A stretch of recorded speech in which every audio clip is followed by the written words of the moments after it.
Of recent, we've been discussing a lot of topics, but basically for the swine industry, pig production, piggery management and maintenance, piglet mortality reduction, African swine fever, and so much more, and pig. Okay, and this is because a lot of our listeners are focusing on that aspect already. So, but today we're going to be talking about the overall aspect of crop farming and how important it is to practice sustainable one. Now, this is GAC podcast, like we all know. Do want to hit on the subscribe button, the notification bell, and the share button or like button, whichever you choose to. But yes, subscribe and get that notification button turned on. This is because for in the next few months, we're going to be discussing taking a holistic approach towards teaching a lot of aspects of agriculture in the farming sector that will actually help farmers improve crop yield. So do not forget, hit on the subscribe button and notification bell. Fine. The topic for today that we're going into is how you as a farmer, or how every farmer out there practicing crop or livestock production, basically crop for today's episode, can actually improve the yield of crop, increase food production while significantly causing no negative effect on the environment. How they can protect the environment while making money. So do not forget the subscribe button again. Let's get into the episode.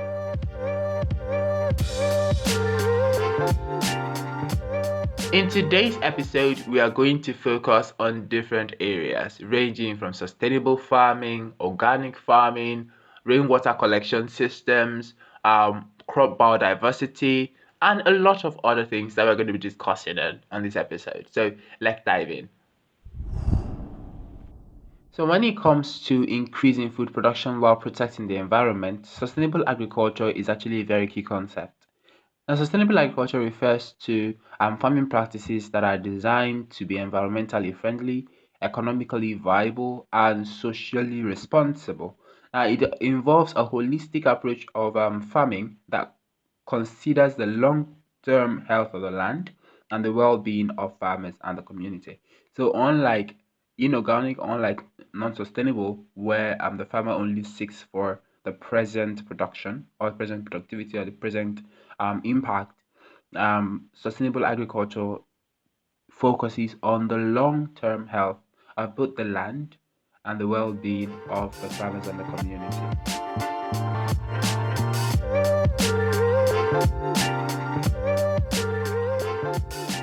One of the main principles of sustainable agriculture is agroecology. Now, agroecology is an approach to farming that actually draws on traditional knowledge and combines it with modern science to actually create farming systems that work with nature rather than against it. So, it's actually a way of farming that takes into account interconnectedness of all living things around, and including the humans, the plant, animals, soil, water, and the atmosphere. Agroecology also involves a number of different practices, and this includes things like crop rotation, intercropping, companion planting, using cover crops, and reducing the use of synthetic fertilizers and pesticides. And another important part of agroecology is the preservation of biodiversity, and this means keeping a wild variety of plant and animal species on the farm, and it actually can help in a lot of ways to support the healthy ecosystem.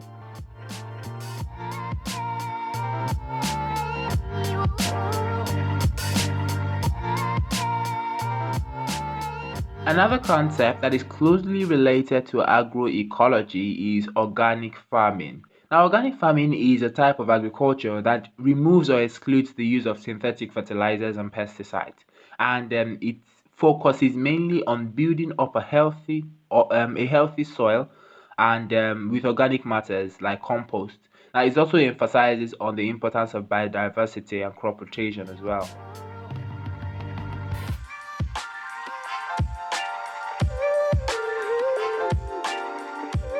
Now that we have the basis all down, let us actually get some more specific ways that farmers can increase food production while still protecting their environment. And we could talk about how to improve water conservation in agriculture, how to manage soil health in a very sustainable way. Now, water is obviously essential for growing crops, but it's also a precious resource that needs to be used wisely. And in order to conserve water, farmers can do several things, such as installing drip irrigation systems, which it manages if water effectively, providing water to the spotted plant. Now, you can as well use rainwater harvesting techniques or planting drought tolerant or resistant crops. So this can actually help to reduce water loss in the farm or water misuse. And also we can actually reduce water loss in the farm by mulching and planting cover crops, as we know they prevent excessive evaporation from the soil.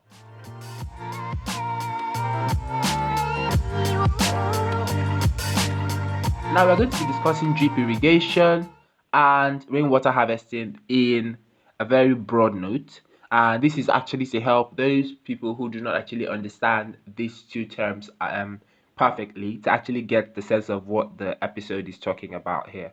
So let's take drip irrigation for an example. In traditional irrigation system, they spray water all over a wide area of land when they are using irrigation method. Okay, they just get water probably with a sprayer and they spray all around, while other people will actually make use of bowls for those who do not have a sprayer or do not have access to mechanized farming. So they actually use a bowl or bucket to pour water all over the farmland. Now, this can actually lead to lots of water loss through evaporation, through water runoff, and through a lot of things. Now, but drip irrigation is a more efficient method that involves slowly dripping water directly into the soil around the plant. Now, for those of us who have seen drip irrigation methods, it's appearing on the screen now. You can see pipes running through the farmland, and with these pipes, there are whole drip holes. They are called drip holes that are drilled at the point, measuring the distance per crop. All right, distance from one crop to another. Now, there are holes at those points of the pipes where the plants are stationed. Now, these holes, once the water is passed through the pipe, it drops beside the plant, and once it is dropping around that plant, the plant gets the water precisely. And this does not only help in minimizing water loss, it also helps in preventing excessive weed growth, because in terms of drought, the crops won't be affected, but the weeds around will not grow because they are not getting appropriate water. But when you end up pouring water using the traditional method, you are obviously still encouraging weed growth. Okay, so dripping water solely around the plant is actually what we call drip irrigation. This actually obviously reduces the water loss, makes sure that the water goes directly to where it's needed, and leading to increased crop yield with less water usage.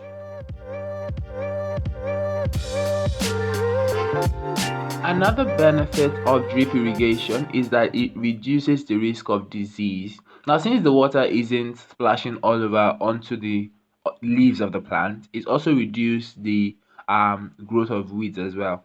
Now, we know most times that disease and pests are sometimes attached to other grasses, and most times even on the soil. Now, when traditional method is used, it makes water splash onto the leaves of the plants, carrying some of these pests and diseases to the plant itself.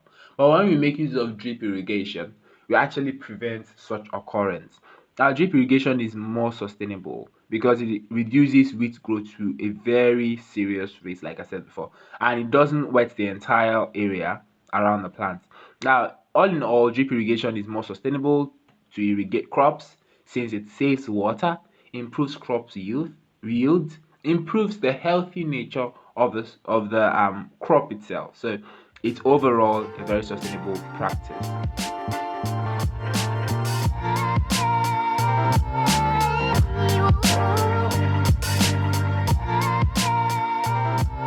Now we're talking about another very important practice that a lot of farmers, but in rural, but in urban areas, are still not practicing. Yeah, yet to adopt. It's talking about water conservation, and a technique in that is rainwater harvesting. Like I mentioned, that we're going to be discussing about it earlier. Now, rainwater harvesting just involves collecting water in tanks or storage facilities, and some people can use drums for that, and then using that water to irrigate your plants. Now, this is actually very helpful in areas where rainfall is limited or erratic, and it also helps to reduce erosion and flooding, which since it actually keeps the water um, on the property instead of allowing it to run off. So most times people would collect rainwater. I don't know if you've actually seen some residential areas or some houses that have pipes run through the roof. Now, this pipe running through the roof collects water from the roof instead of allowing it drop on the ground or pour harshly on the soil to wash off the soil layer. It actually goes straight into the drum. All right. Now, that drum or water collection system can actually be used to irrigate the plant. Now, let's take this scenario. Let's imagine you are practicing the rainwater collection system in a place whereby you know that the rainwater or the rainfall pattern is erratic, or probably you don't have enough rainfall. So whenever you have rainfall, you collect them into a collection system, a tank, a drum, or whatever. Now, on those drums, you have pipes that run through in your garden or that run through your farm, depending on the distance between the area or the residential area and your farm. So let's take it for instance, you have your farm closer and you run pipes through from that drum into the farm. Now, with that, as the rainwater is collected there, it can be used to practice drip irrigation effectively. So, if you're able to get your calculations right, all those things are things that can actually be done. One very good thing about the rainwater harvesting is that it's very simple. It's inexpensive to set up and it doesn't even require any complicated technology or infrastructure. Once you have slight knowledge of plumbing, you can do it. Serious. And it's also a great way to make use of resources that would otherwise go to waste. All right? That rainwater you're collecting obviously would have wasted. So if you're able to collect it, you're saving the earth of loss. You're saving waste. All right, and you're using them, converting them into um, better use instead of going ahead to pump water or anything.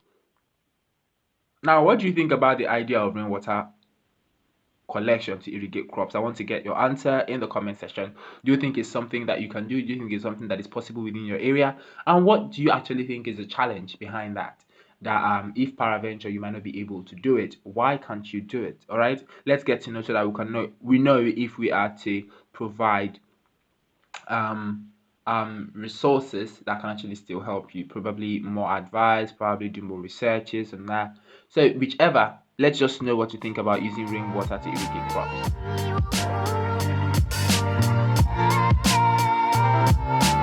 Rainwater collection and use is actually a very smart way to manage water resources.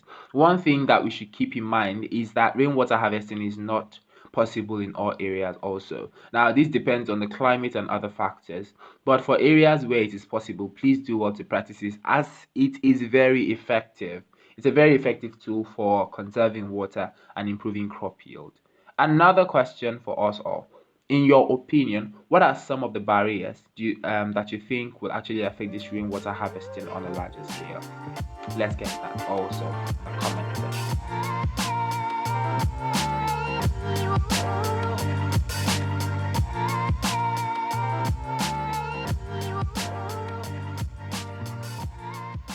One of the other ways or other key concept that I said I'll be discussing earlier that I actually mentioned that I'm going to be talking about is crop diversity is a very great aspect in sustainable agriculture, and this refers to the practice of growing a variety of crops instead of just one or two crops on the same piece of land.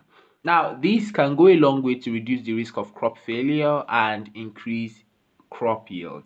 And additionally, crop diversity can help to improve soil health overall, and since different crops require different nutrients from the soil. Crop diversity can also help to reduce the risk of crop diseases and pests, since it makes it very hard for disease or pests to spread when there are multiple growing crops in the same area.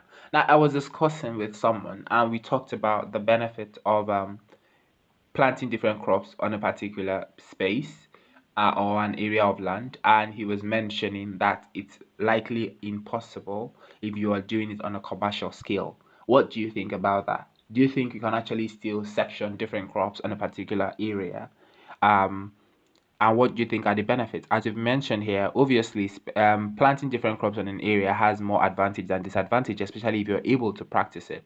Imagine you're able to plant different crops in layers, in different levels on the same piece of land. Obviously, you would know that different pests pest is attracted to a particular crop, and when you don't have that pest, and when you don't have just that crop, the pest finds it difficult to get the smell of the plant. If you're having 2 to 3 different crops on a particular area of land, obviously the pests that affect a particular crop might not actually find it easy to invade because there are other crops that it doesn't even affect around there.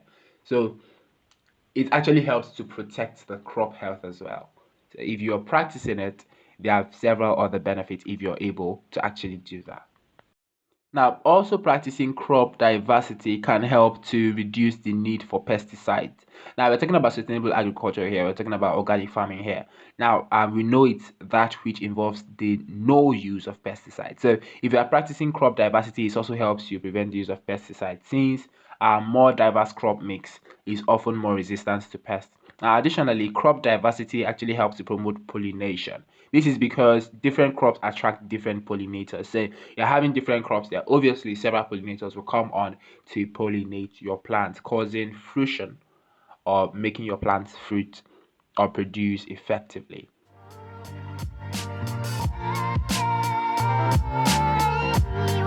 To conclude this episode, one reason why most farmers do not practice yet the rainwater system collection system or the biodiversity measure is basically because they are unaware of the benefits, or they might actually not have resources or knowledge or to effectively manage multiple crops. Additionally, some farmers may be hesitant to this because of the risk of growing different types of crops on a particular land, or probably they might believe that if they are become dependent on the rainwater collection system, they will not be able to function well. Now, even if it could potentially have higher yield, um, most of them have actually become hesitant to it. So, in your opinion, what can be done to address these challenges? Today's episode is meant to be a conversational one. So let's get. I've asked 3 questions so far. First is um, what do you think about the idea of using rainwater to irrigate crops? Secondly, in your opinion, what are some of the barriers to implementing the rainwater harvesting medium or procedure on a larger scale? Now, lastly, the question is, in your opinion as well, what can be done to address these challenges on accepting these measures that we've actually stated so far. So that's all we're going to be having today. Do well to hit on the subscribe button, do well to hit on the notification bell, the like button, as well as share. This is meant to educate farmers on a larger scale on these simple techniques that they can actually practice in their farm to ensure that they get higher yields while still practicing sustainable agriculture, preserving the environment that they live in. Thank you so much for listening once again. It's Phillips Josh, and this is GAC Podcast. Till next time on the episode or on the show, goodbye.